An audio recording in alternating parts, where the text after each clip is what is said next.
Bismillahirrohmanirrohim. Assalamualaikum warahmatullahi wabarakatuh. Apa kabar anak-anak? Semoga kita tetap dalam lindungan Allah Subhanahu wa Ta'ala. Tetap laksanakan protokol kesehatan dimanapun kalian berada ya. Baiklah anak-anak, marilah kita berdoa sebelum memulai pembelajaran.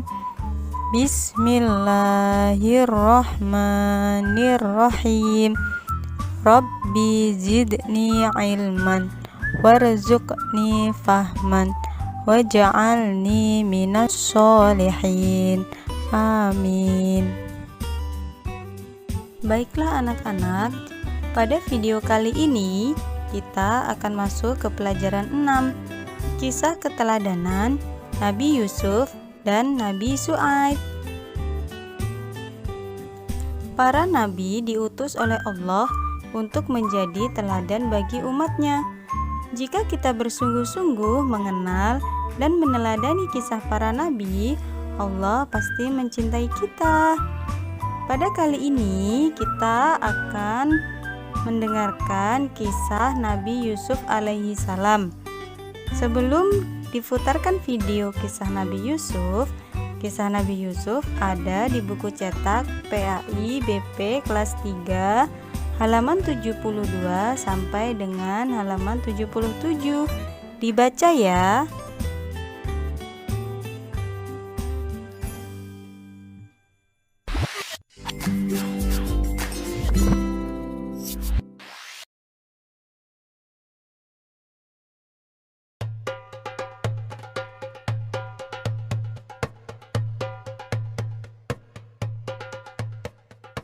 Pada suatu malam, Yusuf bermimpi melihat 11 bintang, matahari, dan bulan bersujud di hadapannya.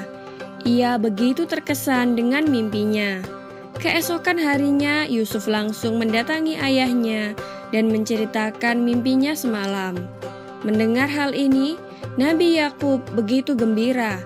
Ia tahu bahwa mimpi anaknya tersebut bukan sebuah mimpi yang biasa.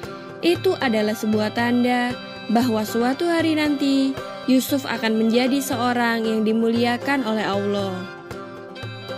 Rasa sayang dan cinta Nabi Yakub terhadap Yusuf pun semakin besar. Akan tetapi ia khawatir jika saudara-saudara Yusuf mengetahui mimpi itu. Nabi Yakub pun berkata, "Hai anakku, janganlah kamu ceritakan mimpimu itu kepada saudara-saudaramu. Ayah khawatir jika mereka mengetahui hal tersebut, mereka akan mencelakakanmu," kata Nabi Yakub. Rasa sayang dan cinta yang ditunjukkan Nabi Yakub kepada Yusuf ternyata telah menimbulkan kebencian saudara-saudaranya. Mereka iri dan dengki. Mereka merasa Yusuf lebih dicintai daripada mereka. Adik Nabi Yusuf yang bernama Bunyamin ikut dibenci karena dianggap telah mendapatkan kasih sayang yang sama seperti Yusuf. Suatu hari, saudara-saudara Yusuf yang iri berkumpul untuk membuat sebuah rencana yang kejam. Salah satu dari mereka berkata, "Sesungguhnya Yusuf dan Bunyamin lebih dicintai oleh ayah daripada kita sendiri. Padahal kita ini adalah anak dari ayah kita juga." Lalu saudara Yusuf yang lainnya pun berkata, "Bunuhlah Yusuf, atau buanglah dia ke suatu daerah yang tidak dikenal, supaya perhatian ayah kita tertumpah pada kita semua." Namun Yahuda, anak keempat Nabi Yakub, tampaknya tidak sependapat dengan yang lain. Ia berkata, "Janganlah kalian membunuh Yusuf, tapi masukkanlah dia ke dalam sumur yang sering dijadikan tempat istirahat para musafir. Dengan demikian, nanti para musafir itu membawa Yusuf jauh dari kita dan mungkin akan dijual sebagai budak. Setelah itu kita bertobat kepada Allah atas dosa-dosa kita dan menjadi orang yang senantiasa berbuat baik," kata Yahuda. Akhirnya mereka semua setuju dengan pendapat Yahuda, dan keesokan harinya saudara-saudara Yusuf meminta izin kepada Nabi Yakub untuk mengajak Yusuf berburu di hutan. Pada awalnya Nabi Yakub ragu untuk memberikan izin, akan tetapi setelah didesak saudara-saudara Yusuf, akhirnya Nabi Yakub mengizinkan dan memberi pesan kepada mereka agar berhati-hati dan menjaga adiknya tersebut. Berangkatlah rombongan putra Yakub, kecuali Bunyamin yang masih terlalu kecil. Mereka menuju ke tempat yang sesuai dengan rencana mereka kemarin. Setibanya di tempat itu, mereka perlahan melepas baju Yusuf. Yusuf tidak menyadari apa maksud saudara-saudaranya itu. Ia hanya mengikutinya saja. Mereka pun membawa Yusuf hingga sampai di dekat sebuah sumur yang biasanya dilalui oleh para musafir. Dengan cepat, mereka mengangkat Yusuf dan hendak melemparkannya ke dalam sumur. Yusuf meronta dan berusaha melepaskan diri. Akan tetapi, dorongan saudara-saudaranya lebih kuat dan perlawanan Yusuf sia-sia. Mereka berhasil melemparkan Yusuf ke dalam sumur tersebut. Mereka kemudian membunuh seekor hewan dan darahnya ditumpahkan ke baju Yusuf. Ketika pulang, mereka segera datang kepada ayah mereka sambil menangis dan mengabarkan bahwa Yusuf telah dimakan serigala hingga bajunya berlumuran darah. Nabi Yakub alaihissalam sangat sedih mendengar kabar dari saudara-saudara Yusuf itu, sehingga beliau tidak berhenti menangis sampai kedua matanya menjadi buta. Demikianlah kisah Nabi Yusuf alaihissalam dilempar ke dalam sumur. Di video selanjutnya akan dikisahkan bagaimana Nabi Yusuf digoda Zulaikha, istri Kitfir. Nantikan kisahnya hanya di channel YouTube Anak Muslim.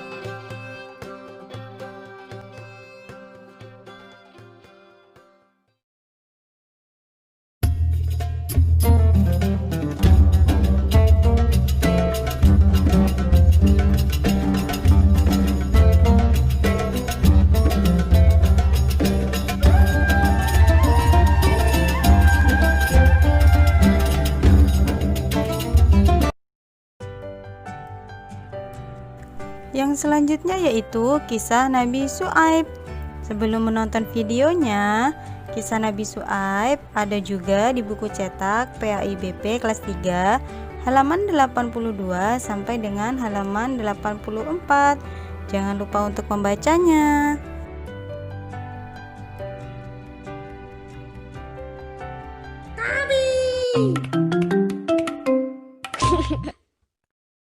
Kisah Nabi Syuaib alaihi salam.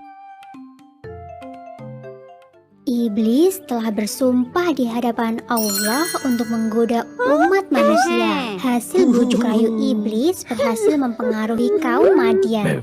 Kaum Madian dikaruniai rezeki yang melimpah dan kecerdasan dalam berdagang. Namun sayangnya, mereka telah terjerumus dalam kesesatan. Mereka telah melupakan ajaran yang benar dan berganti menyembah Al-Aikah, sebuah pohon yang sangat besar dan berdaun lebat.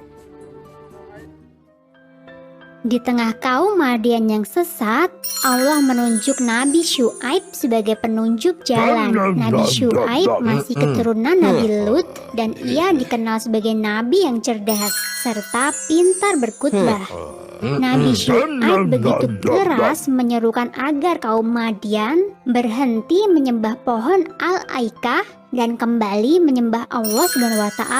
Sama seperti kaum sebelumnya, kaum Madian pun menentang seruan Nabi Syuaib.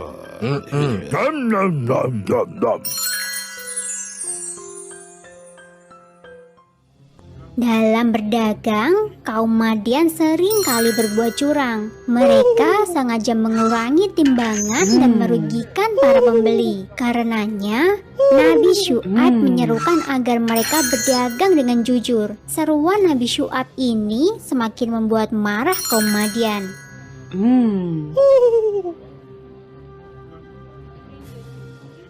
Para pemuka kaum Madian sudah tidak tahan lagi dengan dakwahan Nabi Syuaib. Mereka pun berusaha mengancam Nabi Syuaib serta para pengikutnya. Jika Nabi Syuaib tidak menghentikan dakwahnya, maka Nabi Syuaib akan diusir dari Madian.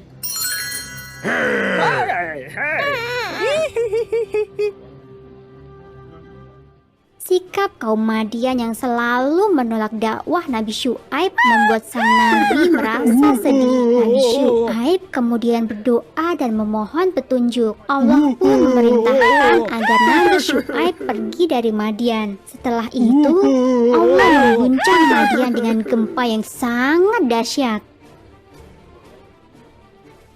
Allah mengutus Nabi Syuaib untuk berdakwah di Ashabul Aikah. Tempat itu tidak jauh dari Madian, dan masyarakatnya pun sama dengan kaum Madian. Mereka menentang dengan keras dakwahan Nabi Syuaib. Bahkan peristiwa hancurnya kaum Madian tidak membuat mereka takut. Penduduk Ashabul Aikah menantang Nabi Syuaib untuk mendatangkan hukuman dari Allah sesuai cerita Nabi tentang kaum Madian. Kemusyrikan dan kekafiran kaum Ashabul Aikah mendatangkan hukuman dari Allah. Tiba-tiba saja mereka merasakan udara yang sangat panas membakar seluruh tubuh.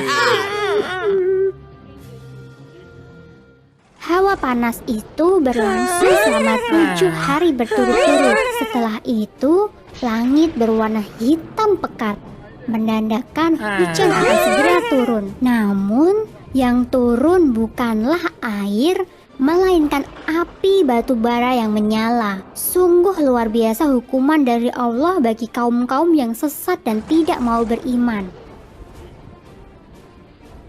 Nabi Syuaib bersama pengikutnya kembali ke Madian. Kota itu tidak rusak meskipun diterjang gempa yang dahsyat.